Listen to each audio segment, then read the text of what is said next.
Hey guys.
All right, okay.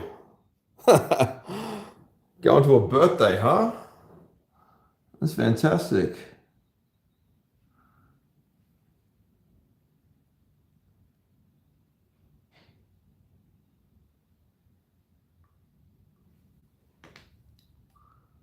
Yeah, I'll just bring up the chat here so I can read without losing my spot.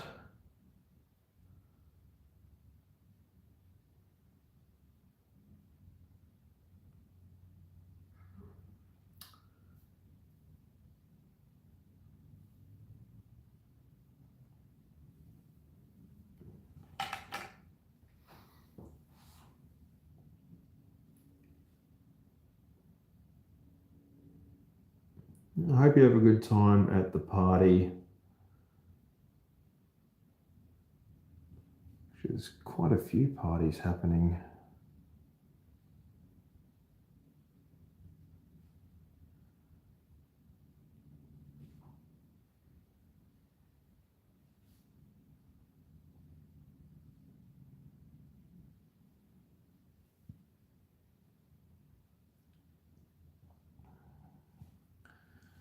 Just because it stayed so nice and warm. It's definitely good going out weather. Yeah, no worries. You have a great day too, and I hope you have an awesome time at the party.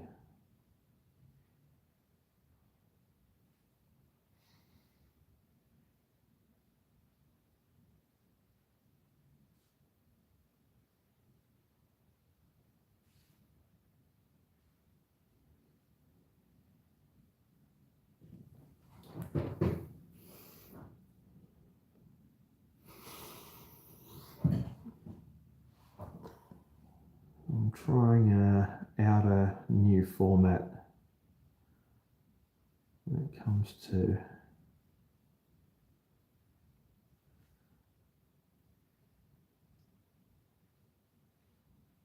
my overheads. They used to have the sort of camera in a fixed position, and it was kind of like over my right shoulder, and my arm would kind of be obscuring what I'd be drawing, and I don't think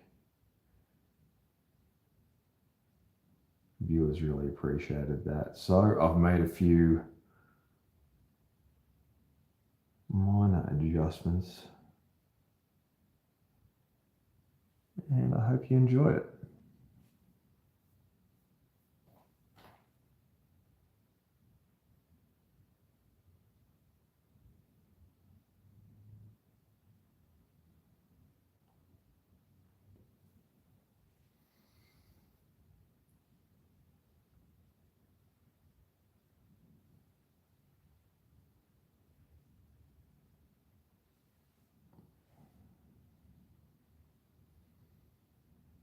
So don't worry too much. As I've said before, when it comes to these, don't worry too much if you can't recognize the person that I'm drawing here.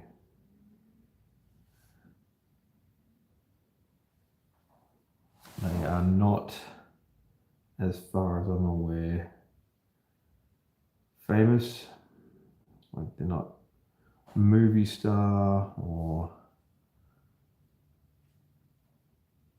musician or really anything like that.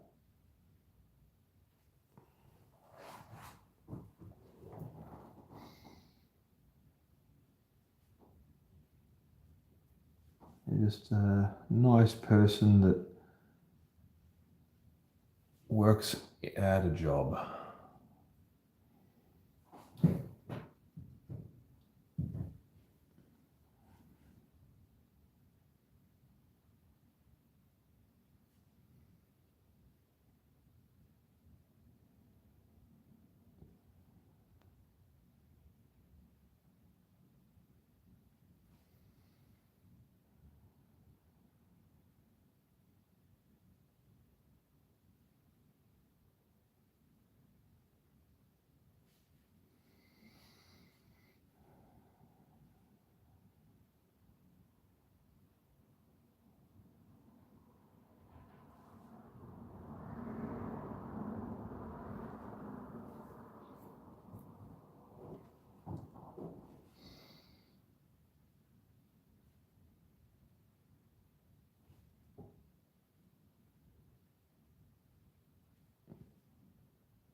I was watching this documentary about the fall of Star Wars and just thinking to myself, as someone who kind of checked out of the whole franchise around the time that the special editions came out, I just I just don't have the spare energy to keep up with all these branching storylines and rewrites and frankly ancillary characters that I don't know and really have no intention of finding out any more about them.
So this person, I think, is going to have probably the most detailed hair I've ever done in one of these.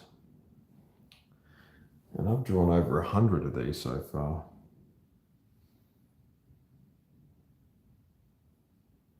Each one always presents a sort of a unique, kind of interesting challenge.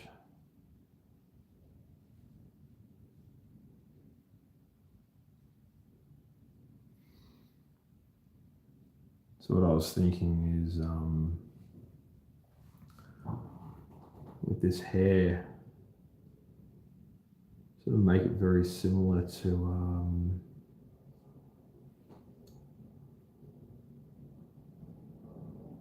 old school landline rotary phone cords. If anyone remembers what they were like back in the day, we just have this phone that was attached to the wall, and the part you spoke into was, it was always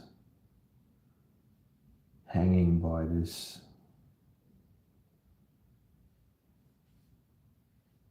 sometimes comically long, but usually always tangled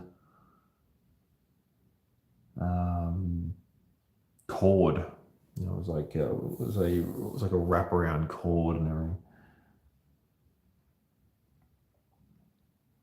And it always had one or two like kinks in it.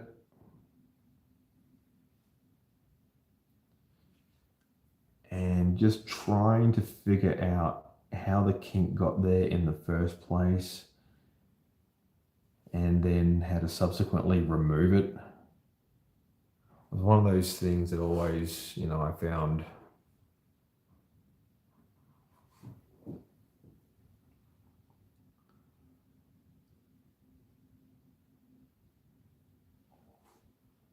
exceptionally annoying.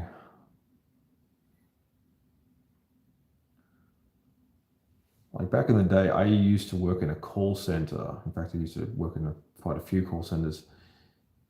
And,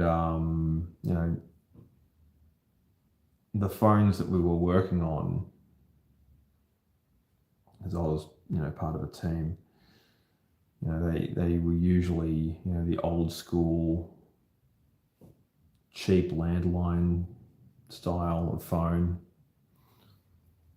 Like these days, they still sell them, but it's rare to see them in people's houses.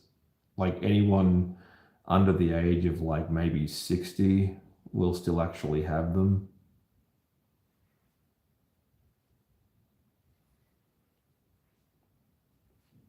I mean, there are some people that absolutely swear by them, but those, I think, as technology just progresses, that becomes few and far between. And it's interesting because, horror movies in many ways are completely dependent, like a lot of horror movies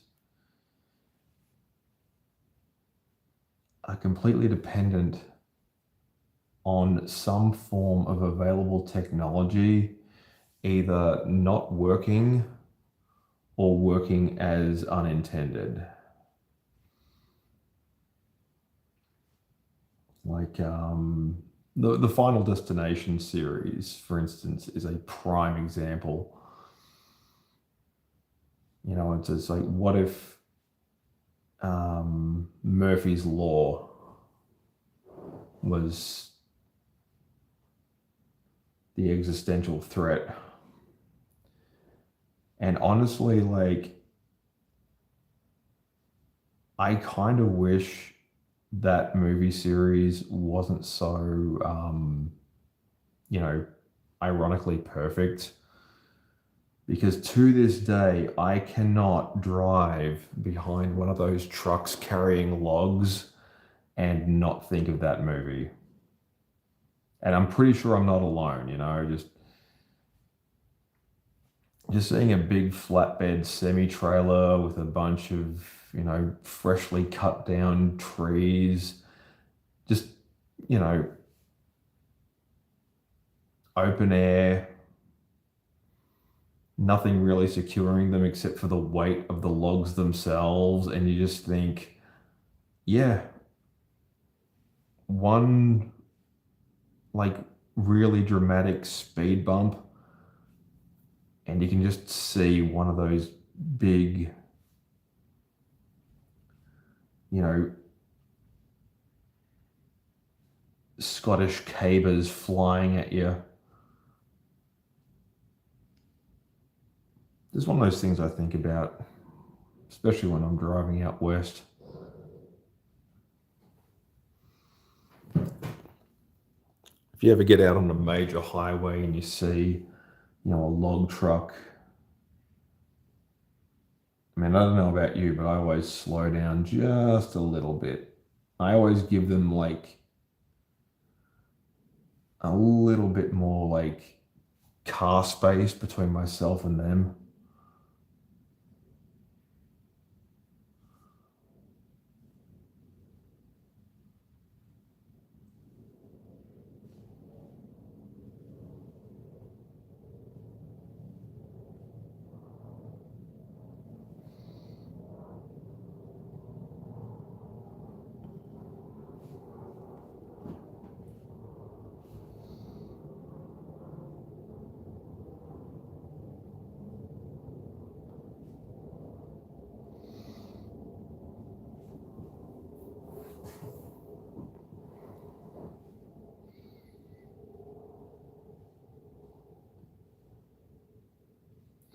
Another one is like hydraulic presses. I'm fascinated by, hydraulic press content. You got this like machine that can just crush anything within, that can fit onto that little platform that they put the object on.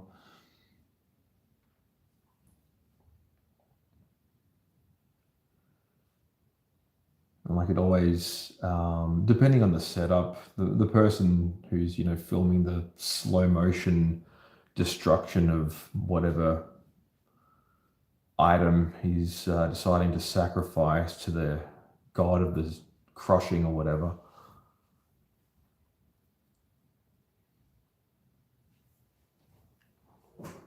It's always a fascinating watch.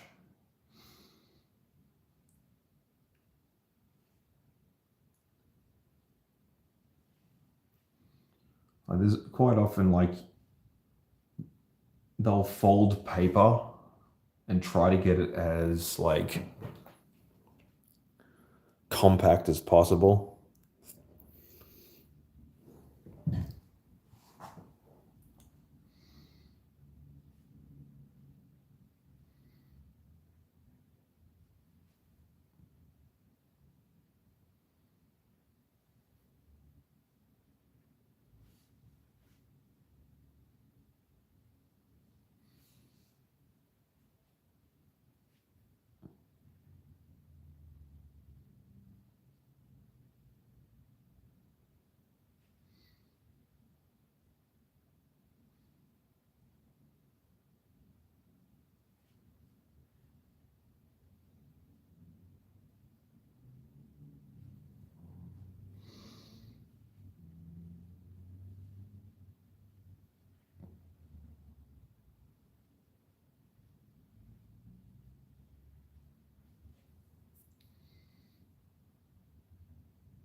I think the guys from Finland who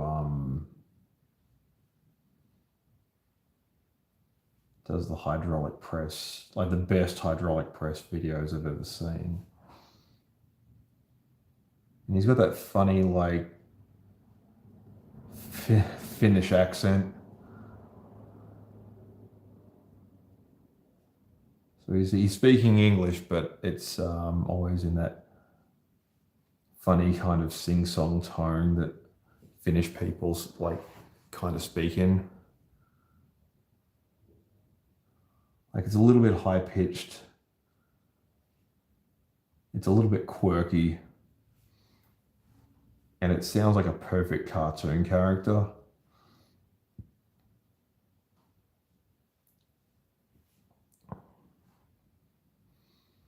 I do love a funny sounding Scandinavian accent. I think I always have ever since like I watched the Muppets with like the Swedish chef.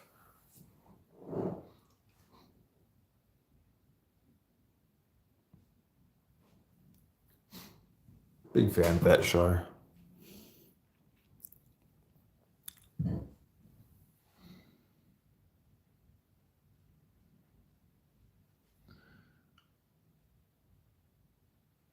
I think one of the main things I miss about old Muppets and old Sesame Street, just that brilliant moment in time where Jim Henson was, still very much alive and producing his best work. Is just how different those two shows would be after his passing. Like, I don't know if it's a conspiracy or anything, but I'm convinced that the Kermit the Frog voice is so unique and so difficult to do that they've never really been able to find a decent enough replacement for Jim Henson to do a good Kermit. Like, there's been plenty of really solid attempts, and there's been some decent puppeteers over the years that have, taken the job upon themselves to, really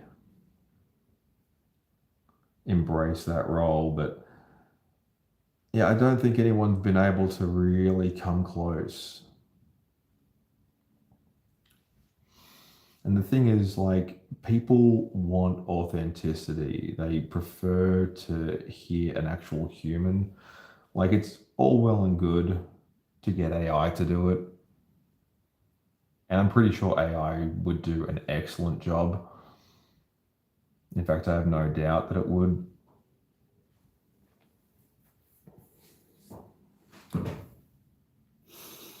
Because there really is like plenty of like large language model programs that can imitate speaking voices very well.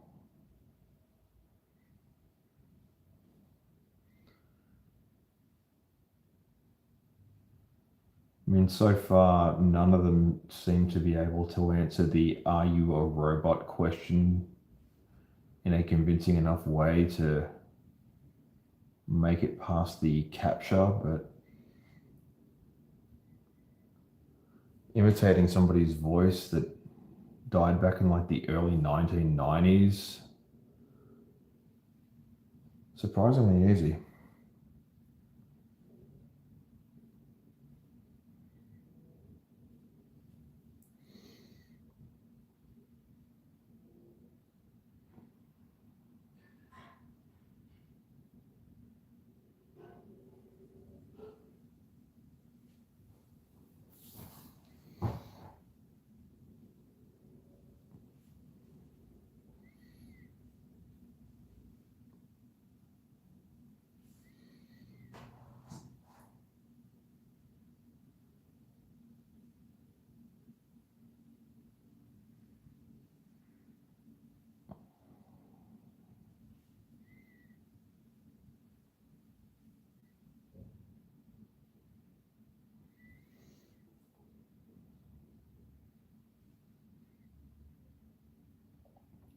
But yeah, as all those original voice actors, like the guys that, work those puppets and developed all those, memorable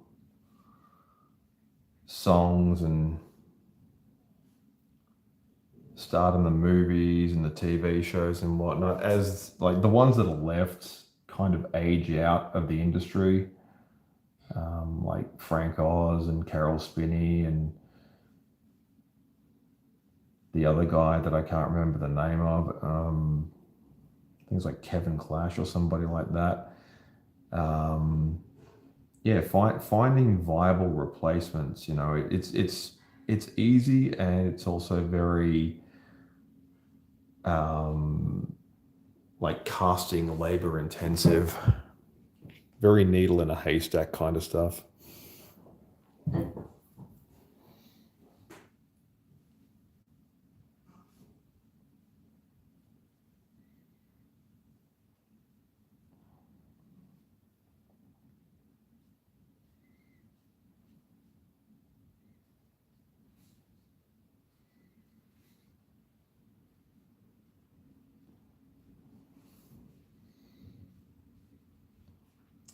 Just got to reiterate that this is actually hair, not brains or guts.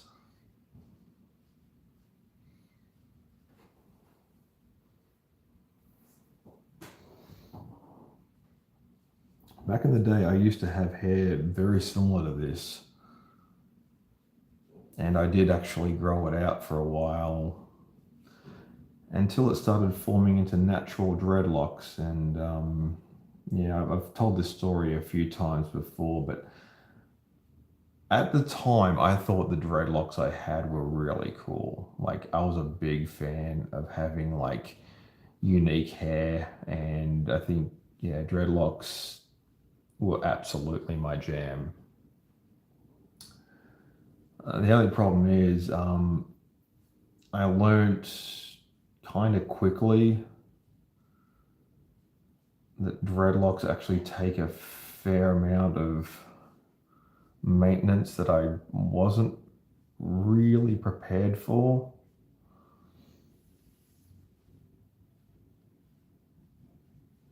And I discovered the reason why they're called dreadlocks.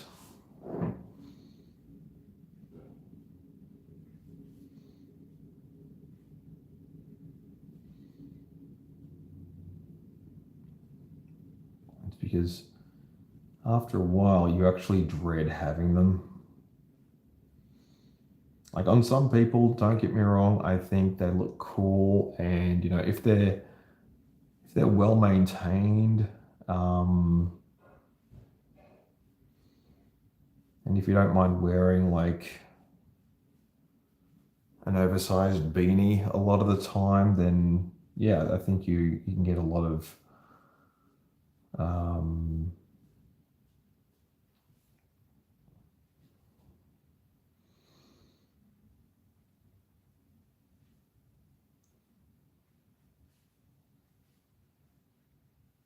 a lot of wear out of having dreads.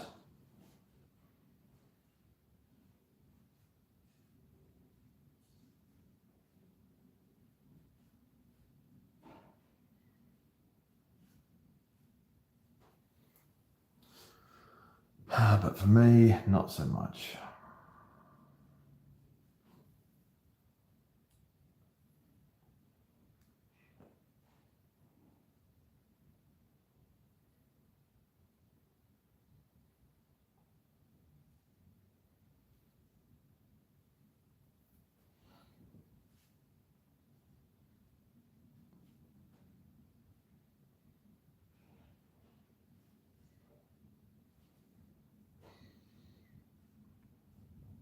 I remember every time I washed my hair, it would take at least an hour to get my dreadlocks completely dry. That's another thing that they don't mention in the brochure. Actually, come to think of it, I don't think there was a brochure.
Adding shadows is important,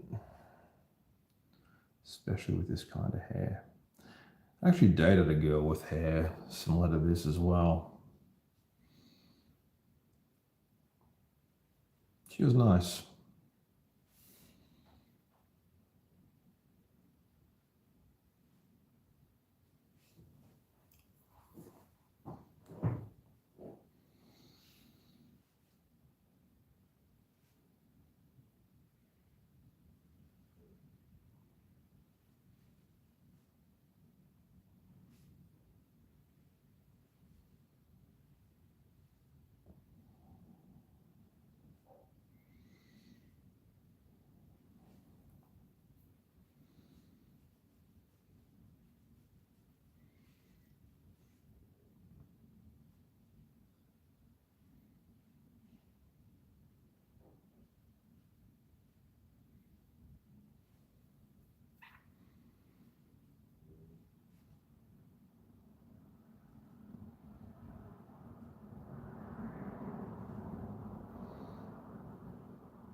So if you are hanging out in the chat and you recognize the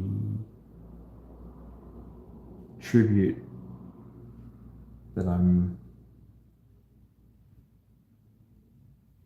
making here, let me know. Obviously no prizes for who guesses correctly, but it's a TV show that kind of fits perfectly with the theme here.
Hope everyone's doing well out there today or tonight, whatever time it is you're watching.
let's see how I'm going on time.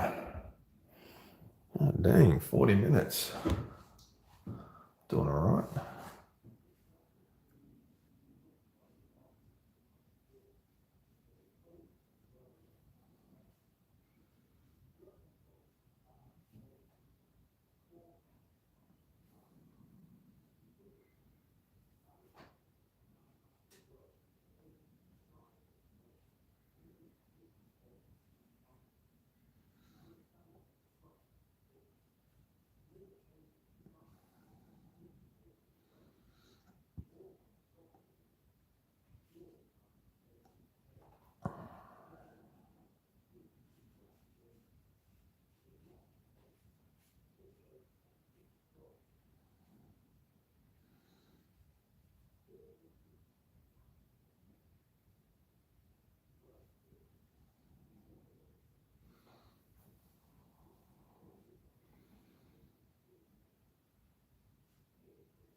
Yeah, you'll have to excuse the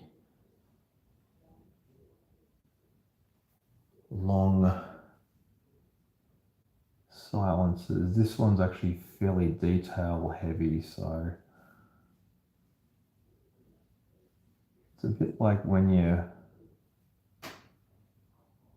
try to find a parking spot and you've got the car radio on and you turn it down so you can see better. That's a bit what it's like.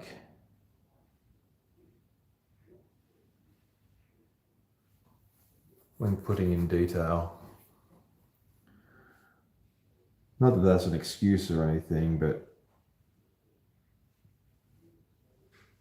it's an excellent cover story for why I don't have really anything to talk about. It's a bit like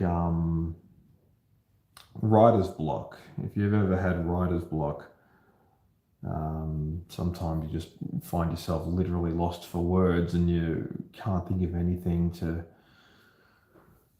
actually say. Now, granted, I'm not a particularly big talker, but I have been blessed with the ability to just continuously yammer away as I work. You know, that can sometimes be perceived as a bad thing, but I quite enjoy it.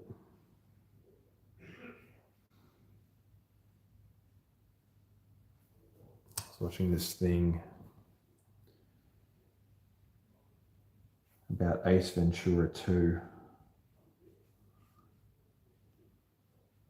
which is the first sequel that Jim Carrey, who was notorious for saying no to sequels, starred in. And the majority of the movie budget actually went to his fees, and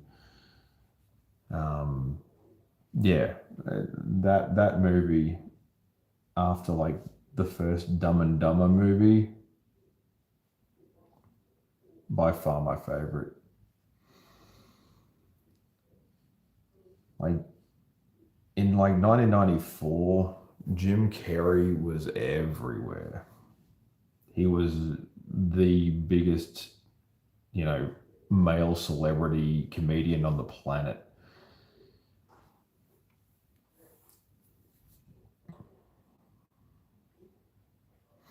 Like Jim Carrey these days, he's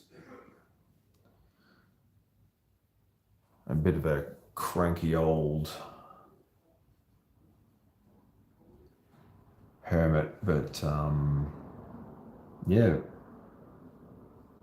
back in like the mid 1990s, which as a reference was like, you know, 30 years, over 30 years ago at this point, Jim Carrey was the man. He was untouchable in terms of just box office amazingness. And I got to tell you, that movie, Ace Ventura 2, phenomenal.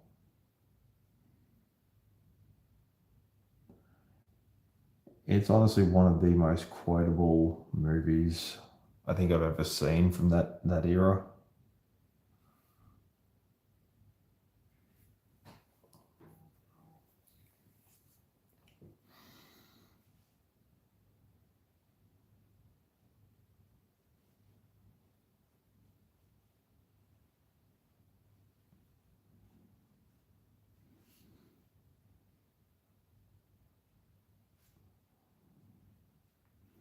I think the best line in it, for me at least, like one of the best lines is Bumblebee Tuna. Mostly because it's a very cleverly hidden Easter egg in terms of marketing.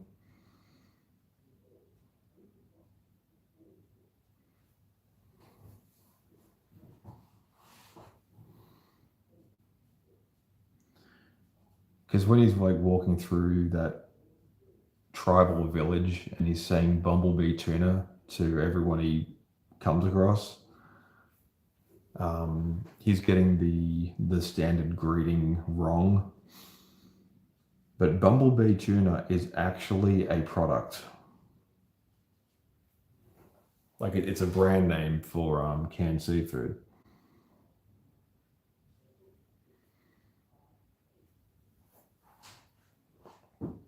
And speaking of canned seafood, there's this guy like on YouTube and TikTok and all that, and all he does is just eat cans of sardines and occasionally other different fish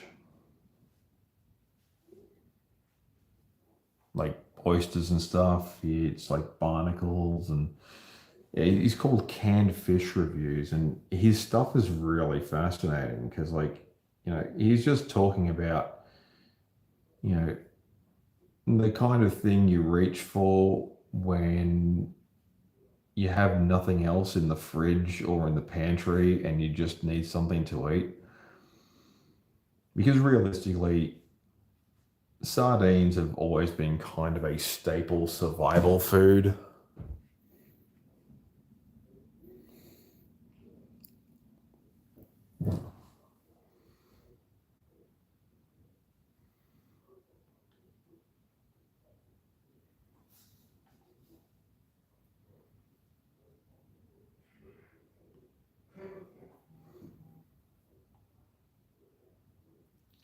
And really not much else. But yeah, he wears a red fez and he's got like a very patient cattle dog um, sitting next to him, and his wife is filming him, and he's just sitting there with like a can of like herrings or something, and he's like tipping out the contents onto a plate. And the thing about like sardines is they are delicious. They are objectively amazing to eat. Like I love sardines. The problem is visually, they're just gross. Like sardines, like from a can, always look like one of those specimens that you see in a museum. You know, they have some kind of dead animal in formaldehyde, you know, like some poor preserved little critter just floating around in alcohol till the end of time, and they just pour it out, and it just sort of makes an unceremonious like slopping sound as it hits the plate. And he's like, "Oh, let's decant the tin." And he's so posh and English, and I just love watching him. He's fascinating.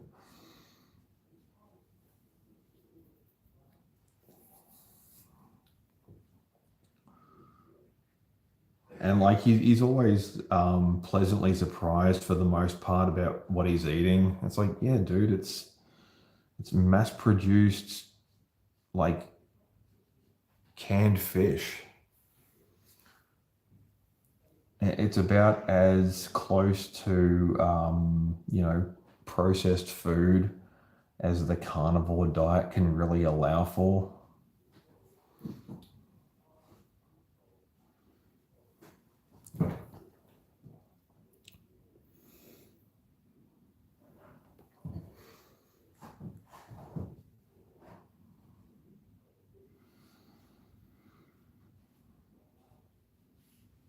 And speaking of which, I am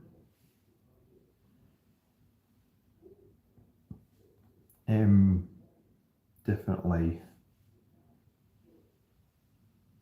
embracing the carnivore diet a bit more these days.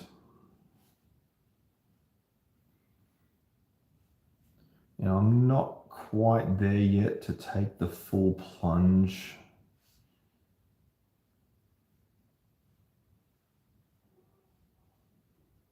Like, there's still plenty of, you know, temptations out there, if you know what I mean.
So we're close to the tail end for this one.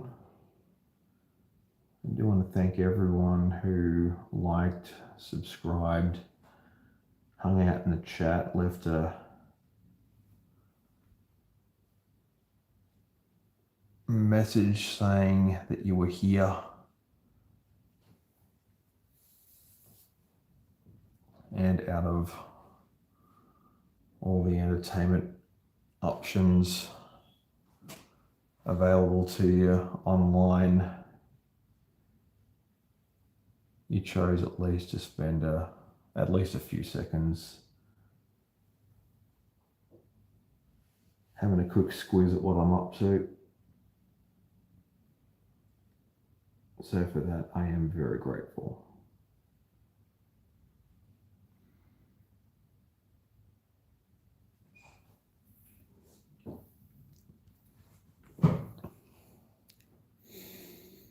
Got roughly 5 minutes to go, so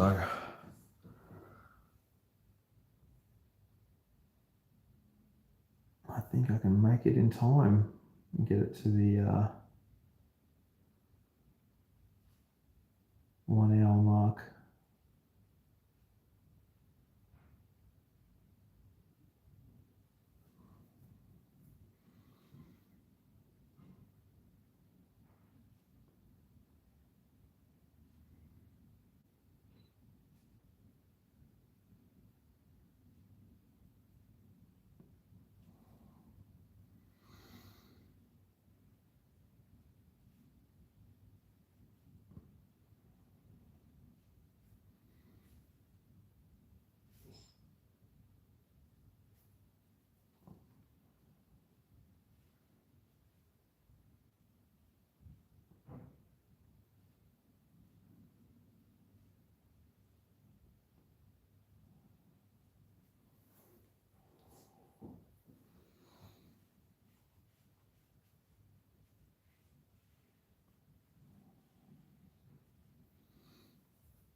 and I'll be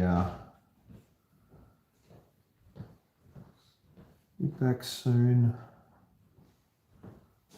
with another one.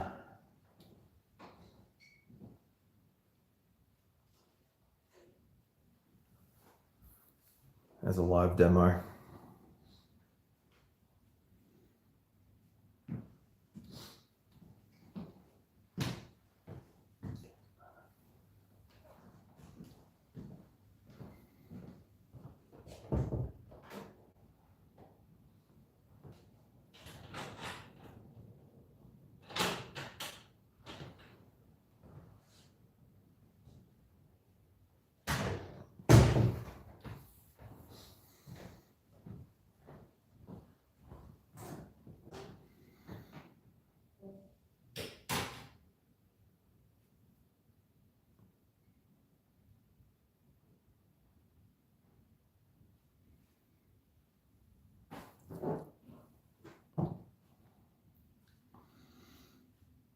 I reckon this is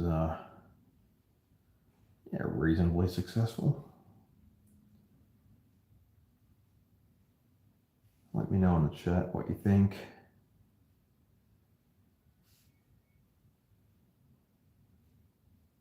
I will be back soon with a new episode of Sketch Jam, which will be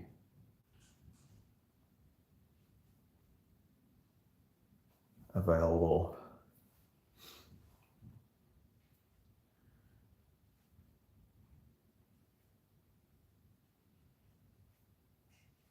Where all good live streams are broadcasted from. Well, most of them at least.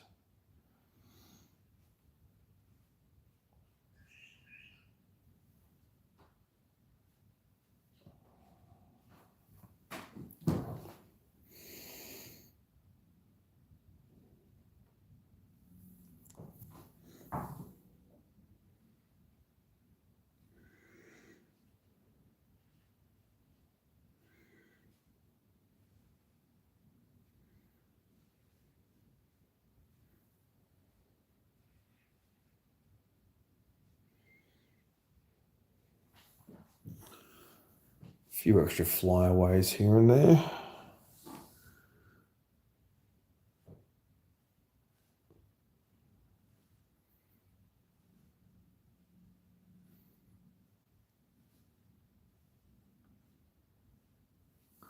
Nothing too crazy.